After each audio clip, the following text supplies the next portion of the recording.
الحاج ابراہیم کے پاس ایک ایسا دوست آیا اور کہنے لگا کچھ رقم کی ضرورت ہے، مجھے قرض دے دو، میں 1 سال کے اندر لوٹا دوں گا۔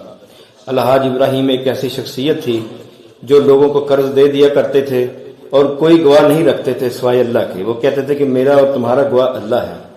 تو ایک بندے نے قرض لیا تو اس نے، حاجی صاحب فوت ہو گئے تو اس نے بعد میں مکر گیا اور جھوٹی قسم اٹھا لی، اور اب دیکھیے آپ کہ جھوٹی قسم اٹھانے سے اس کا کیا حشر ہوا۔ میں 1 سال کے اندر لوٹا دوں گا رقم دے کر الحاج ابراہیم نے اپنے رجسٹرڈ میں اندراج کر لیا۔ اس کے دوست نے کہا کہ میں زر ضمانت کے طور پر کوئی چیز رکھنے کو تیار ہوں۔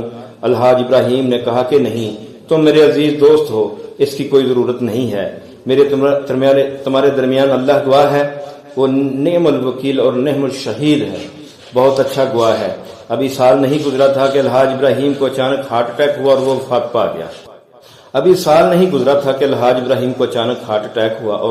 پا گیا۔ اس کے لواحقین میں اس کی بیوہ اور 4 بچے تھے۔ سب سے بڑے بیٹے کی عمر 13 سال کی تھی۔ ایک دن بیوی نے اپنے خامند کے رجسٹر کو چیک کیا، کس سے کیا لینا ہے، کس کو کیا دینا ہے۔ اس میں تمام حسابات درج تھے۔ اس نے دیکھا کہ اس کے فلاں دوست نے قرض لیا تھا اور 1 سال بعد دینا ہے۔ اس نے اپنے شوہر کے دوست کو پیغام بھیجا اور اس سے قرض کا مطالبہ کیا، مگر اس نے جواباً یہ کہلا بھیجا کہ میں نے حاجی ابراہیم سے کوئی قرض نہیں لیا، لہذا واپس دینے کا سوال ہی پیدا نہیں ہوتا۔ جب اس پر دباؤ ڈالا گیا تو اس نے کہا ہاں یاد آیا کہ میں نے رقم بطور ادھار لی تھی، مگر وہ تو مدت ہوئی واپس کر دی تھی۔ اب لوگوں میں یہ بات پھیل گئی، 2 گروہ بن گئے۔ ایک گروہ الحاج ابراہیم کے ساتھ تھا کہ اس کے بارے میں یہ امر معروف تھا کہ وہ لوگوں کو رب کی رضا کی خاطر قرض دیا کرتا تھا اور کسی سے زر ضمانت نہیں رکھواتا تھا اور نہ تحریر لیا کرتا تھا۔ دوسرا گروہ اس شخص کے ساتھ تھا جس نے قرض لیا تھا۔ ان کا کہنا تھا کہ یہ نامعقول بات ہے کہ حاجی ابراہیم جیسا سمجھدار شخص اتنا قرض دے اور بغیر کسی تحریر یا ضمانت کے دے۔ اب اس بیوہ نے علاقے کے بااثر لوگوں کے ذریعے سے اس شخص پر دباؤ ڈالا کہ وہ رقم واپس کرے، مگر ادھر سے مکمل انکار تھا۔ مایوس ہو کر اس عورت نے عدالت میں مقدمہ دائر کر دیا۔ عدالت نے فریقین کو بلوایا، دونوں فریق عدالت میں حاضر ہوئے۔ فریقین کے دلائل سننے کے بعد جج نے کہا میری ذاتی رائے میں اس شخص نے بلا شبہ حاجی ابراہیم سے قرض لیا تھا اور اس نے اس کا اندراج بھی کیا تھا، مگر رجسٹرڈ میں لکھ دینا کافی نہ تھا، اس پر دستخط لینے ضروری تھے۔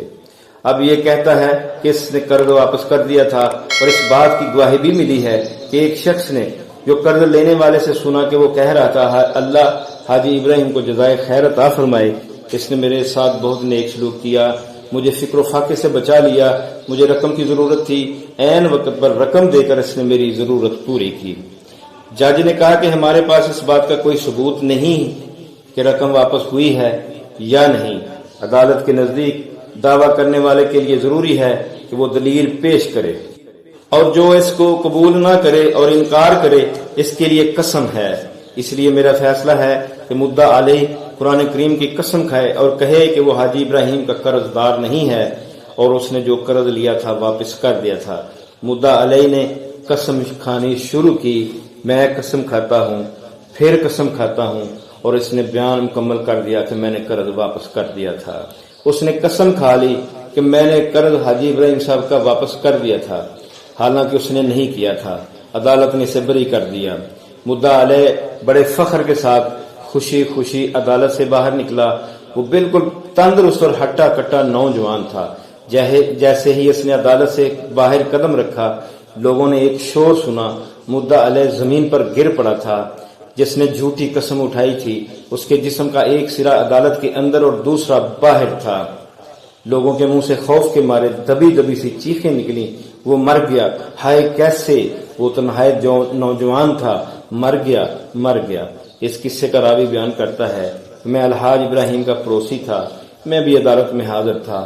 اس کی عبرتناک موت سے میں خاصا متاثر تھا، چنانچہ میں الحاج ابراہیم کے گھر چلا گیا۔ پردے میں اس کی بیوی سے جو بات چیت ہوئی وہ کچھ اس طرح تھی۔ وہ بتانے لگی میرا خامند نہایت متقی اور پرہیزگار شخص تھا، وہ لوگوں کے کام آتا، ان کی چھوٹی موٹی حاجات پوری کرتا، اس کے پاس ہر قسم کے لوگ آتے، غریب بھی، امیر بھی اور سفید پوش بھی، وہ لوگوں کو قرضے دیا کرتا تھا۔ بعد میں حدیث رسول اکرم صلی اللہ علیہ وسلم کے مطابق غربا اور فقراء کو معاف کر دیتا اور امیروں کو مہلت دے دیتا۔ اس نے ایک رجسٹر تیار کر رکھا تھا جس میں وہ ان قرضوں کی تفصیل لکھ لیتا۔ قرض لینے والوں سے اس نے کم ہی دستخط کروائے تھے۔ میں نے کئی مرتبہ اس کو توجہ دلائی کہ تم کم از کم لوگوں سے لکھوا تو لیا کرو۔ اس کے جواب میں وہ ایک ہی بات کہتا، المال مال اللہ وقد کنت فقیرا فاغنانی اللہ، یہ مال و دولت اللہ کا مال ہے، میں کسی زمانے میں فقیر تھا، اللہ تعالیٰ نے اپنے فضل سے مجھے غنی کیا ہے۔ فیصلے کے دن بطور مدعی میں بھی عدالت میں حاضر تھی۔ جب قاضی نے اس شخص کو بری قرار دیا اور اس نے جھوٹی قسم کھائی تو میرا بدن کانپ اٹھا۔ مجھے یقین تھا کہ یہ شخص جھوٹا ہے اور اس شخص نے اللہ کی کتاب کو واسطہ بنانے کی جرت کی ہے اور اس کی جھوٹی قسم کھائی ہے۔ میرے دل میں نفرت کی لہر اٹھی اور میرے دل سے بد دعا نکلی۔ اے اللہ، تو خفیہ اور پوشیدہ باتیں جانتا ہے، تجھے غیب کا علم ہے۔ اے اللہ، اگر یہ شخص اپنی قسم میں جھوٹا ہے تو اسے لوگوں کے لیے عبرت بنا دے۔ اے قوی، ہے جبار۔ اور پھر میں نے اپنی آنکھوں سے اسے عدالت سے باہر گرتے دیکھا۔ بلا شبہ وہ دنیا کے حاکم سے بری ہو گیا تھا مگر زمین و آسمان کے حاکم سے بچ نہ سکا۔ پھر ایک شدید سرد رات کو جب لوگ اپنے بستروں میں دبکے ہوئے تھے، رات گئے، الحاج ابراہیم کے گھر کی گھنٹی بجنے لگی۔ دروازے پر دستک ہوئی۔ ایک باوقار پردہ دار عورت اپنے 6 سالہ بچے کے ساتھ کھڑی تھی۔ الحاج ابراہیم کی بیوی نے دروازہ کھولا۔ سامنے اس قرضدار کی بیوی اپنے اکلوتے بیٹے کے ساتھ کھڑی تھی۔ اس نے الحاج ابراہیم کی بیوی سے کہا کہ میرے خاوند نے بھری عدالت میں جھوٹ بولا کہ اس نے الحاج ابراہیم کا قرض واپس کر دیا ہے۔ مجھے معلوم تھا کہ وہ جھوٹ بول رہا ہے۔ میں نے اسے سمجھانے کی پوری کوشش کی کہ وہ ایسا نہ کرے اور ان کا مال واپس کر دے۔ میرے بار بار اصرار کے باوجود وہ گمراہی اور ضلالت میں ڈوبا رہا۔ میرے خاوند نے اپنے جھوٹ اور فراڈ کی بہت زیادہ قیمت چکائی ہے اور اب میں یہ رقم لے کر تمہارے پاس آئی ہوں، اس کو قبول کر لو۔ اس طرح وہ رقم دے کر واپس چلی گئی۔ محترم قارئین، اس واقعے اور قصے میں کتنی ہی عبرتیں اور نصیحتیں ہیں۔ فحل میں مدکر، کیا کوئی ہے نصیحت پکڑنے والا؟